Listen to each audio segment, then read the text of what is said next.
गरजिला USA हारीगला Canada. USA गोटे batsman T मारिदेले 10टा छक्का और मैच टी एकतरफा करदे कानाडा विपक्ष में। तो सचेतन करदेला यूएसए जे घर टीम यूएसए को एत सहजरे नेब ना आम भी ये जितिया आसचु। 180 वर्षर पुराणा प्रतिद्वंदी आज मुहांमुही होते। तो आज T20 विश्वकप्र उद्घाटनी मैच होता यूएसए और कानाडा मध्य एणिक जो यूएसए 7 विकेट मैच जीतला घातक बैटिंग करी इतिहास रचिला। दुई दल प्रथम थर पर 1844 मसीह मुहांमुही होते और प्रथम इंटरनेशनल क्रिकेट खेलते। आज पुणी आउ थे 180 वर्ष पर दुई दल उद्घाटनी मैच खेलिले विश्वकप 2024 जो कानाडा प्रथम बैटिंग कर 194 रन लगेदेला बोर्ड में 5 विकेट हरता कानाडा निर्धारित 20 ओवर में। अमेरिकार डेलास स्टेडियम रे मैच खेला जाउथला जो कानाडार नवनीत धालीवाल 44 बॉल 61 रन धुआंधार इनिंग्स खेलिले। तापर निकोलस किर्टन 31 बॉल 51 रन करिले।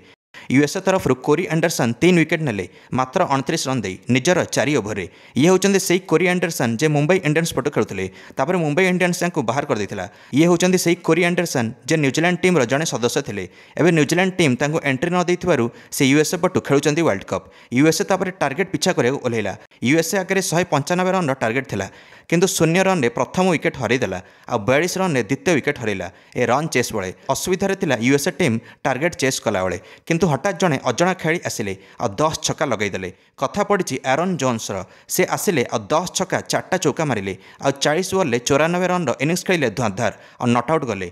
यूएसए सपक्ष में मैच टी शेष करें। दर्शक बंधु मैंने यांको साथ देले एंड्रिस गोस जे 46 बॉल 65 रन धुआंधार इनिंग्स खेलिले 3टा छक्का 7 चौका सहित ए दुई जन मिसिकी 100 रन पार्टनरशिप करें।